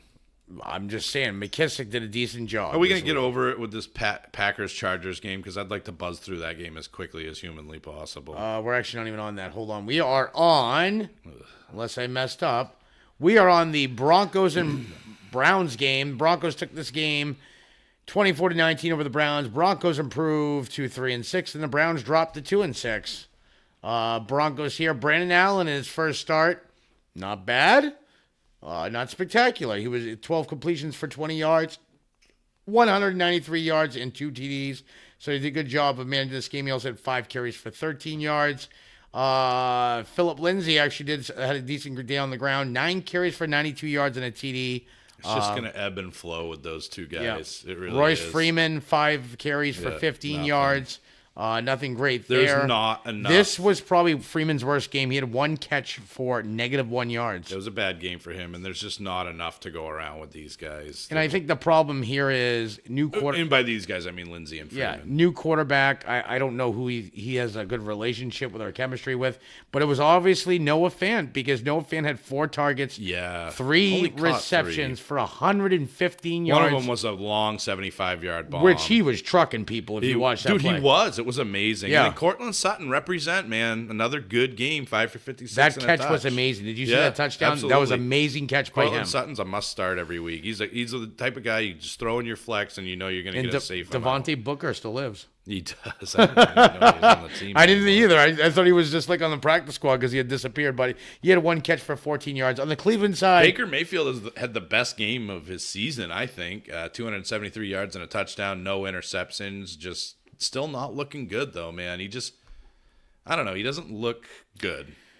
okay, He kind of looks chubby. Like, you know what I mean? Like, he kind of looks blasé. He kind of looks like Johnny Manziel. Okay, Like, here's an interesting thing about Mayfield, about this game, and this has nothing to do with how he played. it's encouraging. He had a decent game against But Denver. no, this is a thing that was brought up yesterday. The guy shaved two different times during the game.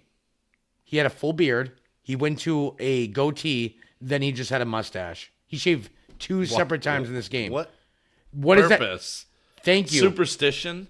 No, I don't think superstition. He is more worried about his looks than his play. Or- who cares about Or your mustache? attention, or at very least Yes. attention. Yeah. So that speaks for his. Yeah. This is me saying this.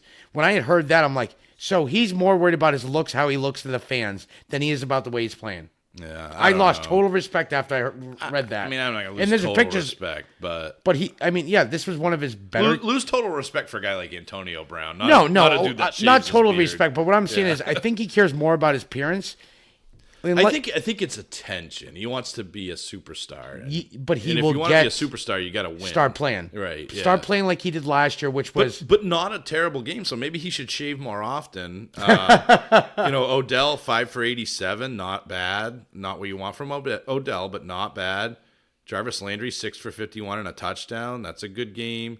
Nick Chubb had another good game. 20 carries for 65. Not what you want to see there.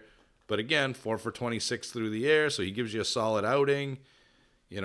He spread the ball out to 9-10 different receivers. Not the worst game for Baker Mayfield against a tough defense. So I don't want that to get lost. Yeah, we like to pick on Baker, and yeah, we like to pick on the Browns because, who doesn't? But let's not lose the fact that he had a decent game against a tough Broncos defense. and he was throwing right at Chris Harris a couple times. So let's give him credit for that. You know what I mean? I'll agree with that. But let me ask you this, though. Do you think Nick Chubb, now with Kareem Hunt, that the impact happens or it does not happen? I'll be honest with you, John. I was looking at big trades to happen when I ended up getting Julio Jones, and I'm like, I need one more big time player that I know is a stud. And I looked at whose team was it? Josh's team, who's in our league, obviously. And I'm like, Nick Chubb. And just my instinct was like, not a stud. And I don't know why I felt that way. I mean, he's a really good player, but I don't think he's on the level of an elite top level guy like a Julio is at his position. And I think part of it isn't necessarily Nick Chubb's fault. It's the team that he's on. And Kareem Hunt's coming. He is coming. And he is going to get usage. Freddie Kitchens is coaching for his job, I truly believe. So he's going to use every single asset that he has. And make no mistake about it, Kareem Hunt is indeed an asset. He's going to get work. And it's going to hurt Nick Chubb's value. There's no two ways around it, if that answers your question. Okay, that answers my question. Good. Are we at the stupid Packers-Chargers game yet? Yep. So Right, the Aaron Chargers. Rodgers should shave. He shaved his whole face. And Okay, I don't let know me what, at least give the score. And No, you can do all I you don't want. even- I wanna rant Chargers on it. 26, Packers 11. 11 points. Chargers go to 4-5. Packers go to 7-2. So I went against John Sorois with Aaron Rodgers, one of the great top 10 of all time, right, John? Would you agree with that? Easily, yeah. Top 10 quarterback of all time, the man, the bad man, as they call him, who has just had 2 monstrous weeks, and his QBR is 14 against John. And I thank God he got a touchdown. He threw 4.6 yards per pass against John. This is Aaron Rodgers that we're talking about. Aaron flippin' Rodgers. You're just so lucky. You're so lucky, John. It makes me so angry.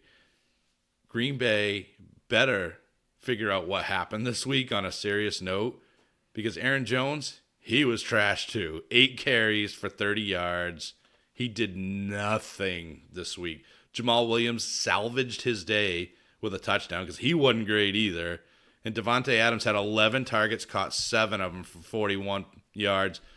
Devontae, only guy I'm giving a free pass to here, John, just because he's getting back into the mix. What the flip happened to the Green Bay Packers? I mean, the Chargers are fine, but they're not that good. The biggest thing I noticed in this game, their defense, for some reason, the last couple weeks. Oh, my God, was it bad? I mean, they were just, like, they didn't even want to be out there. But look at Joey Bosa. He was all over the field. Bosa was a machine, but Yes. Bosa's been playing all year long. He's never done that to a Hall of Fame quarterback. No, but I'm saying the last 2 games, Joey Bosa's been on fire, like his brother, Nick Bosa. Nick Bosa's been on fire all year. Right. But he's actually, this defense has stepped up the last 2 weeks and actually is starting to play like the LA Chargers defense it should have been. And I don't know if that's the whole reason. My guess is here, I think the secondary finally stepped up. They know they had to. They were facing Aaron Rodgers. I mean, they do have Desmond King, Casey Hayward. This is a solid Can I ask you this? Are you concerned about Aaron Rodgers going up against a solid Panthers defense next week? No. Not concerned. No. Start him right up.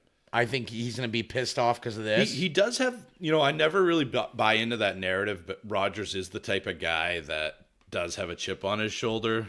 But this is concerning. This is very concerning. So they need there's a lot that Green Bay needs to focus on. The other part of it too. Do you think that the Heat had something to do with this? It wasn't LA. It was maybe, but little warm. This is unacceptable.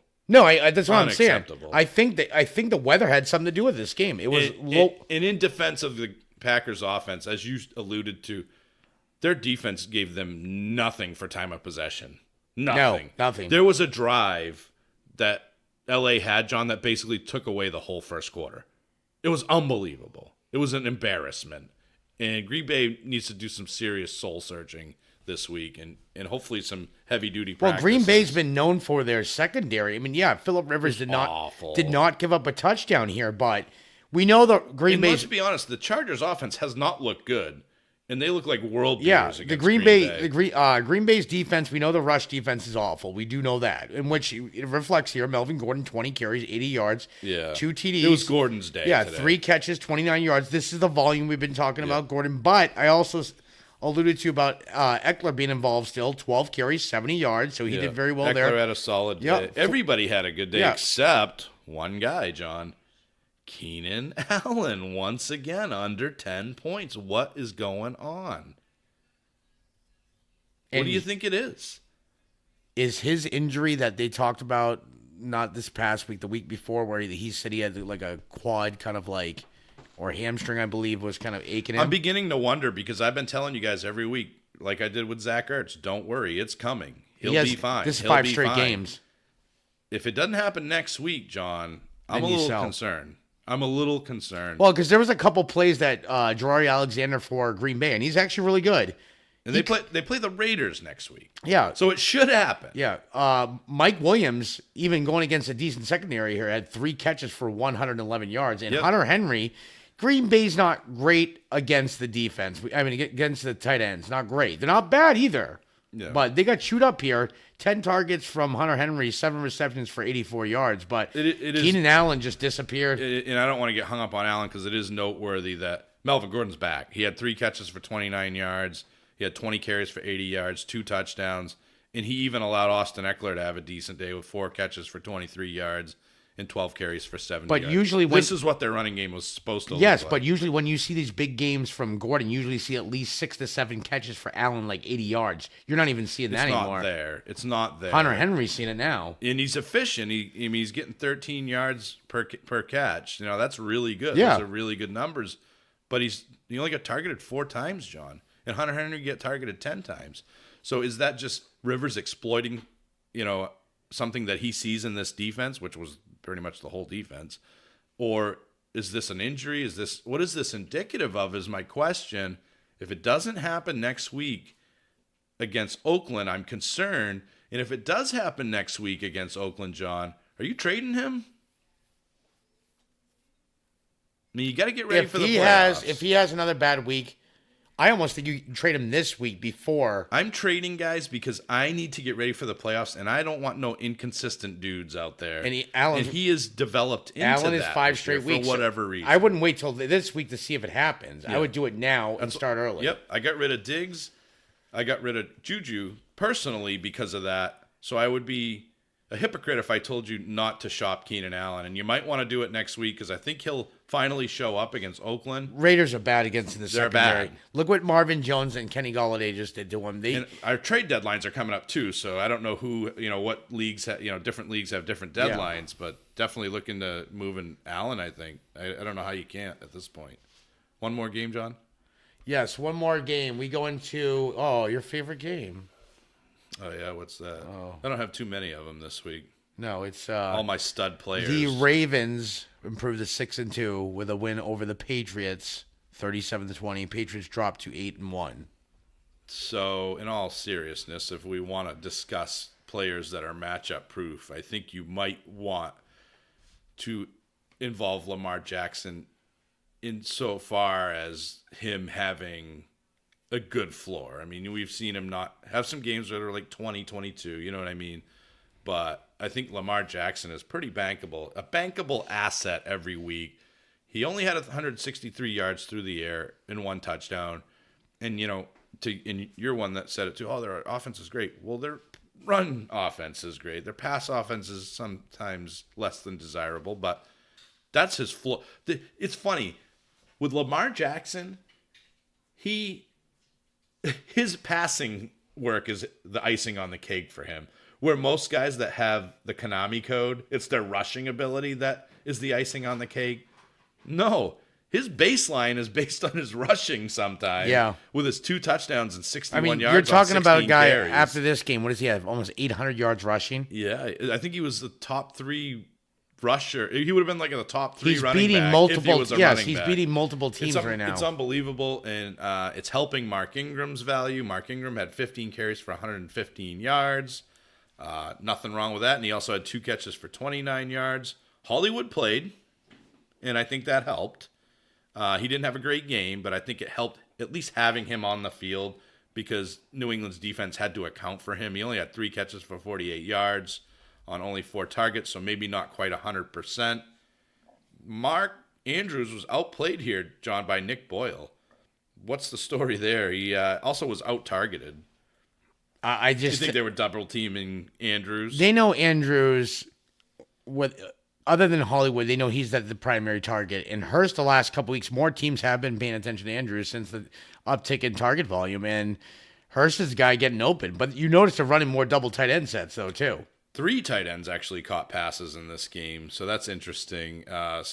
Jackson really spread it out. Really no pass catchers here that stood out other than Boyle, which don't bother. Don't waste your time on picking him up. He is fool's gold. The only other thing I took away from this, John, is it interesting to you that Gus Edwards got the goal line carry on the touchdown and not Mark Ingram? Or is that just situational? Could have been just situational. What kind of defense they have out there? I Yeah. don't know. But if Mark Ingram would have got that touchdown, he would have had a really good day. He had a good day anyway, but that would have definitely added to it. On the Patriots side of the ball, Sony Michel, 4 carries. Rex Burke had 4 carries. James White had the most carries, just didn't run the ball. Baltimore was just beating them up like they owned them. So there wasn't a lot of rushing opportunities there. The big takeaway for me was Mohamed Sanu, John. 10 catches for 81 yards on a touchdown. So Sanu looks like an Edelman here.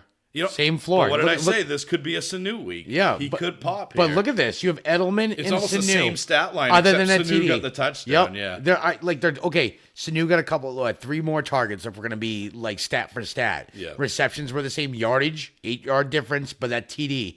But they were both solid yesterday. Yeah. James White did what James White does. He gives you at least 10 points, 2 catches for 46 yards on top of the 9 carries for 38 and the touchdown. This team lacks, what did I say? A deep threat. That's what we both, well, I don't think it's a deep threat necessarily. Sorry, stretch the field. Yeah, because Edelman doesn't get enough credit for it. He's a deep hopefully threat. N'Keal Harry is that answer. I think that he is. And that's what they were hoping for, too. I'll say this on the podcast, and people are going to gasp when I say this, but I am trading Juju Smith-Schuster for a third-round pick in N'Keal Harry. Because, number one, Juju Smith-Schuster isn't consistent. I cannot count on him to win me a playoff championship if he just doesn't show up randomly and gets grossly out-targeted by a middle-of-the-pack running back like Jalen Samuels. N'Keal Harry provides upside to the degree where if you look at where New England struggled last night, John, it was the goal line passing game. Because the opposing defense knows, well, we just got to get right in tight to neutralize Julian Edelman and Mohamed Sanu because they're not that back shoulder throw type of guy. They're not that elite, great hands type of guy that can win those 50-50 matchups all the time. Now, N'Keal Harry doesn't have great hands, but he's all about those 50-50 matchups. But he has that. That's his game. But he has that vertical leap. He has that. You know who he is? He's Dez Bryant. He is Dez Bryant. And I know that's high praise, especially coming from me, but that's who I see in N'Keal Harry. Wasn't that sad that I just knew that? That's who I see in him. Because here's the thing you guys always have to look at this aspect too for the Patriots. Trade deadline happened last week. They got rid of Gordon. And there's a reason they did that. It wasn't because of Mohamed Sanu. No. But here's the thing. They got rid of Gordon. Think about this, guys. Gordon was really hurt, but he's going to be practicing this week. Think about that. Right. He wasn't hurt. He wasn't hurt. It's one, for them to save money on their salary cap. 2, there's something going on that we don't know. We probably will never know. 3, I really think they believe in N'Keal Harry. And I do too, because why? 4, there's an answer to that one. You want to know why? Tell me. Because they didn't go out and get someone else. You're right. They could have went after an A.J. Green. You're right. And if they really wanted A.J. Green that bad, because think about this, we knew they wouldn't get Robbie Anderson. Why?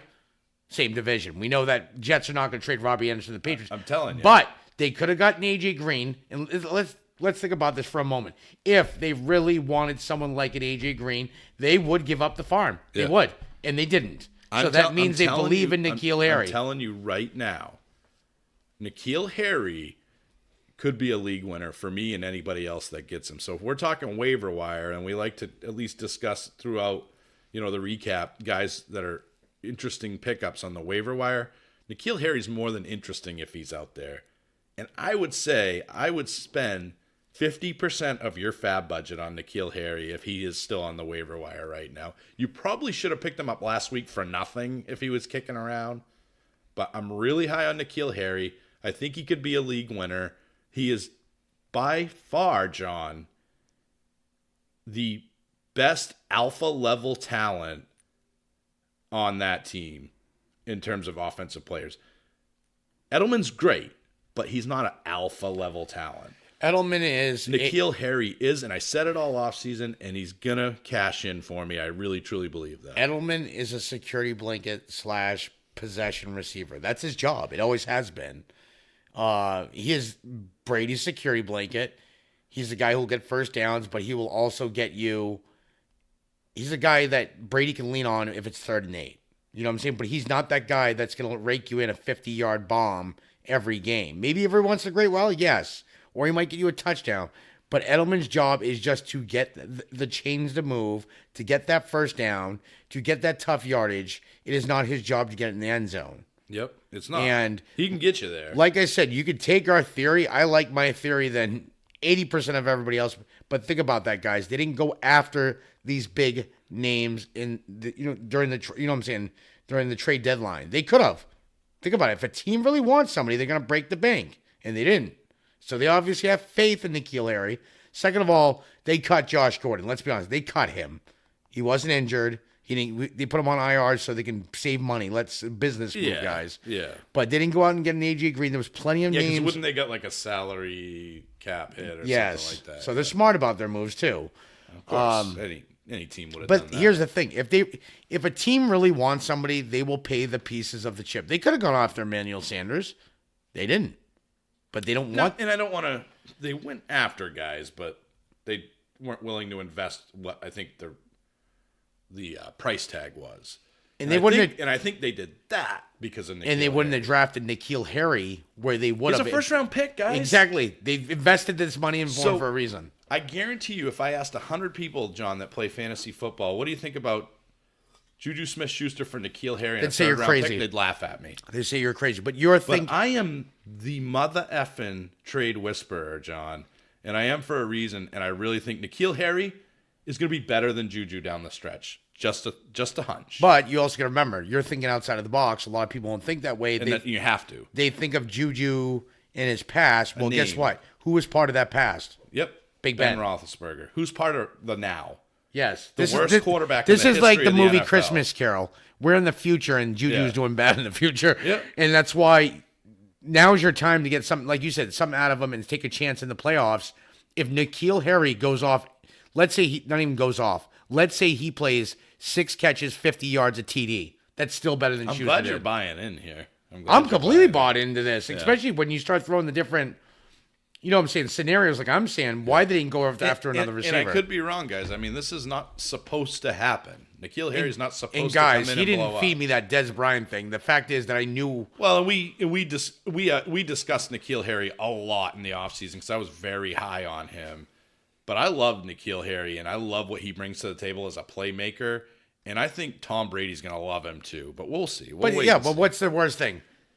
N'Keal Harry is like Des Bryant for even 3 years? I'll So- take it for 3 years. Just to throw it out there, I might have started bashing the Patriots, but we're finishing strong, and we're representing for them. So Wow, that- it's a long podcast. yeah, that'll today. do it for today. We're going to get out of here so we can go see the wives and the kids. But until next time, we'll see you tomorrow when we gloat about Told You So on guys we were actually right on, as opposed to last week in the tales from the dark, or the takes from the dark side. So this one will be, I don't know. We'll figure it out. We'll figure out the title.